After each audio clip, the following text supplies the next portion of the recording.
Hello everyone, my name is Peter Milsom and I'm excited to be presenting this lecture for this important program. First, a warm thank you to Dr. Arsan or Dr. E for inviting me to teach this class. I am delighted that my presentation today will be on a topic that I am very passionate about, specifically being an advocate for the growing demand for sustainable project management. I'll start with a quick introduction to provide context for who I am, then dive into the important stuff. Now, I have taken the liberty of recording this session into three 15-ish minute segments and loading it up to YouTube, just to mitigate any bandwidth issues. A little risk management there. This will allow you to break and get a breather and possibly discuss what was just presented. Now, I can join in for QA at any point to provide further context if you have any questions. So, let's get started. As the old saying goes, power corrupts and PowerPoint corrupts absolutely. You've probably heard that before. Now, there are a lot of slides in this lecture. Please don't try to read and absorb it all. I'm going to go through it pretty quickly. My hope is that it will spur discussion and creativity to see some of the trending and changes in the project management discipline. Now, the slides will be made available after the class for your review. I left my bio information at the end of this presentation as an appendix. I think what is more important is this section. The intent with this slide is to simply demonstrate that I am an obsessive methodologist in the following disciplines. So let's get started. Now, management consultancy presumes multiple disciplines to provide a more holistic and integrated solution. Now, it helps to have the badge to demonstrate this, and also the courses and the training material help provide a useful library. So yes, I have taken all these courses and have all these designations. Now, if you throw these perspectives in the blender, one of the observations I have made to this leads to the presentation's objectives. So next slide. Okay, so what is the intent of this? To demonstrate the trending towards the growing demand for sustainable project management with a focus on risk management and asset lifecycle. So here is the outline. Moving forward, you'll see the two breaks in there, and we'll review this at the end. Just to manage expectations, once again, 15-ish minute presentations. At 84, it's actually closer to 90-some slides. Q&A and the discussion topic. Now, I did warn about the slides and how I was going to approach this. The discussion topic, you can use your phones if you like for this. Don't worry about this too much. It's just a suggestion. As I suggested, I'm hoping this presentation will raise your awareness around issues and trends that you are not currently aware of and show areas that you may want to investigate further. So there it is. What is the most unique and relevant activity that sustainable project management adds to the project management discipline? I'll leave that up for a second. Okay. This is a brilliant quote that I've always enjoyed and show as often as I can. You'll probably see it in many of my presentations. I find that the discipline of project management is starting to demand more and more competencies. I also find that sustainability also tends to be siloed, and we have to be aware of, again, many of the different areas. Energy, water, greenhouse gas, social responsibility, etc. We have to have an awareness of all of this. So, what do we sell? Several years ago, one of the world's leading manufacturers of power tools put their newly recruited executives on an induction course, at the opening session of which a slide of a gleaming power drill was presented. Now, they asked the assembled executives to confirm that what is on this slide is what they sell. The executives looked rather surprised, but they gradually bucked up to the collective courage, and they agreed that, indeed, this is what their company sells. Now, the trainers, with some satisfaction, contradict this and flick to a new slide. So, what do we sell? In their case, they sell holes. In our case, it's probably something along the lines of this. But how does project management fit into this? To help, let's start with reviewing some recent trends to understand what we sell. Current trends. I took a course a few years ago in Jakarta on engineering economics. And it really affected me. There were about 15, 20 people in the class. I was one of the older students. It was 2 weeks in Jakarta, a 6-month program, and then 2 weeks back in Jakarta. What I found, the other classmates from the region, incredibly well educated, multiple degrees. They spoke multiple languages, working hard. What probably cost me a couple weeks of savings probably cost them a year or so. They were honored and privileged to be working there, and it cause concern, selfishly, in the sense that these kids would be the kids that my children would be competing against. And if you look at that little diagram, there are more people living inside the circle than outside of it. The working world is changing, the expectations are changing, and we have to be more creative and competitive with how we compete in the workplace. Another interesting book that I read, the intent of this, or the observation from this, is that the West has demonstrated considerable challenges in innovation, and in many areas is being overtaken by the developing nations. I've heard it observed that Apple and Amazon cannot produce their products within the United States anymore because they've outsourced all the IP and engineering talent to manufacture these products. Also in the West, we have to accept the fact that we have an aging population. Our population growth is decreasing. The population is constrained largely by finances and are only focusing on value and simplicity and not the newest and greatest, technology. And it's even been observed that millennials have demonstrated a preference for not focusing on acquiring property. Now, approaches and markets appear to be better represented in the developing nations, and this is an excellent and easy read to provide this perspective and what we should be focusing on. Here's another book that was a big eye-opener for me, though it does possibly benefit us. Something to keep in mind when choosing your career.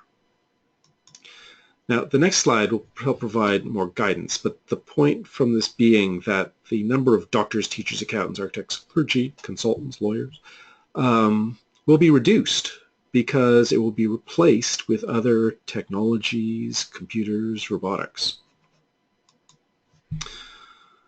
So there are some excellent career questions to ask about your desired career.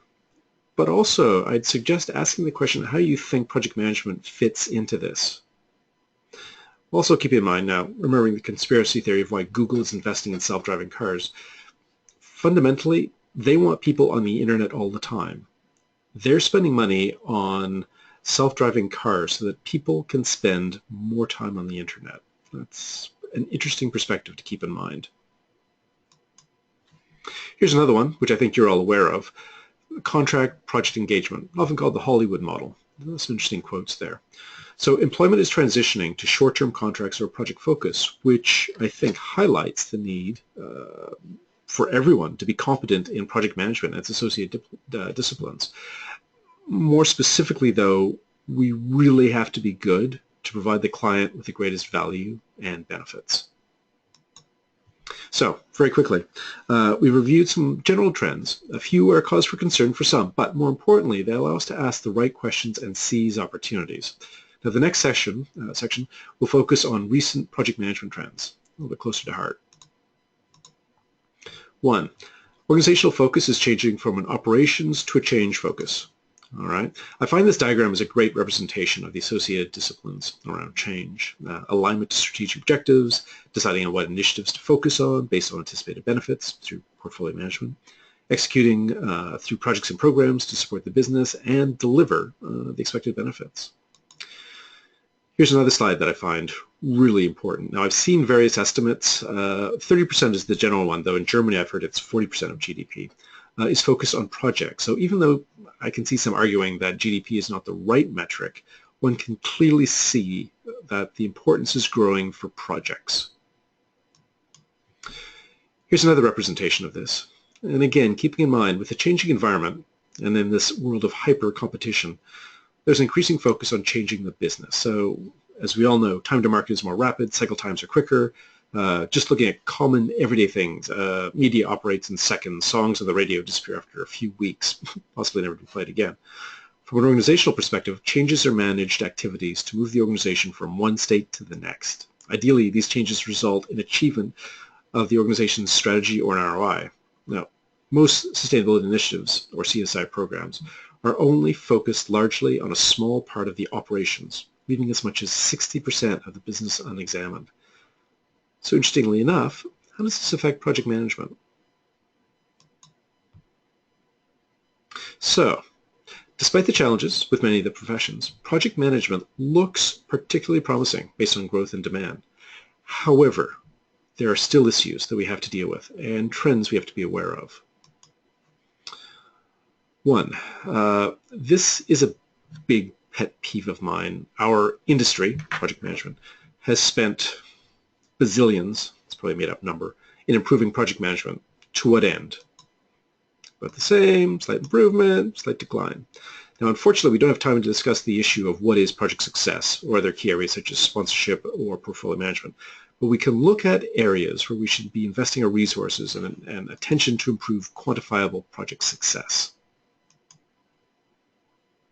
As you can see, the delta there, it's not much. So this slide, actually, interestingly enough, actually demonstrates my career path and where we should be paying attention to actually be a player in real complex projects. In the West, there's been an output focused. For the first time, I believe the PMBOK is now taking benefits realization or benefits management into account. However, in Europe and Asia, they've been focusing on benefits. So successful PM practitioners focusing on time, cost, quality, scope, benefits, and risk. But what's next? We believe that the professionalization will take into account sustainability, where exceptional project managers will take into account the other triple constraint, as demonstrated here. Once again, perceptions of project management. When Martin Cobb was the CIO for the Secretariat of the Treasury Board of Canada in 1995, he asked a question which has become known as Cobb's paradox. We know why projects fail. We know how to prevent their failure, so why do they still fail? This has been quoted by the Standish Group in the Chaos Report many times. Traditionally, and I like this quote, the medicine prescribed by those who understand the problem has generally been rejected by the patient as being too strong. So the observation of this is practitioners, we need to consistently explain and justify the medicine, the solution to the patient or executive. Here's another observation. The UK has recently worked on several brilliant initiatives. One is with the UK government's Major Projects Authority, starting with the Joint Cabinet Office, Oxford Said Business School. They've developed the Major Projects Leadership Academy, where all major project and program sponsors must spend a year at Oxford, part-time, it's worth about £30,000, to learn to be sponsors, and it is incredibly rigorous, keeping in mind these are executives. They learn what their roles and responsibilities are and how to deal with their project managers. There's still this issue, though, okay? Now, the APM in the UK and its Chartered or Professional Project Manager designation, which will help PMs have a more peer-based role with the sponsor, to be able to be more proactive and provide more guidance. Love this. Now, I can argue both sides of whether project management is a profession or not, but I think this will provide a brilliant case study for demonstrating the benefits of professionalizing the discipline and having a more peer relationship. This is another pet peeve of mine. There's this perspective that those in our industry goes from team member to team lead to project manager to major project manager to program manager to portfolio manager. At best, less than 1% of our industry has the competency, experience, personality, or capacity to work in all these areas. And I would go so far as to say that not everyone has the personality, social organizational skills to be a project manager. However, anyone can focus on and learn the basics and then choose what career path works best for them. Project controls, costing and scheduling, and risk management. A little bit more on that here. I would strongly recommend becoming intimately involved in the following.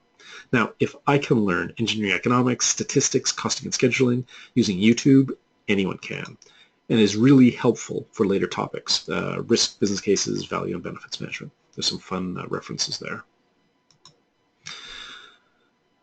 Observation, can you take the hill? Does your organization have the capability and the capacity to deliver the following? There's an interesting observation, Corporate Executive Board. What is the key skill set of a project manager? They define it as an entrepreneurial attitude or the ability to take the hill.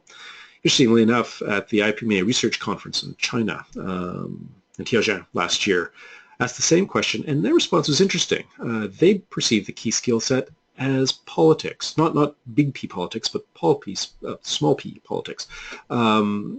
Being able to work the system, work the people, work the environment to get things done. Anyway, interesting observation.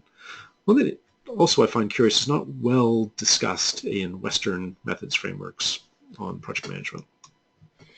So here's a summary the current trends in project management.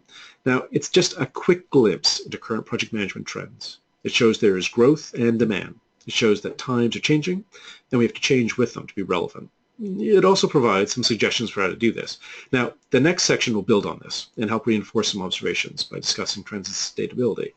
But first, I'm going to suggest that we take a break. I'm going to stop this recording and start the new one.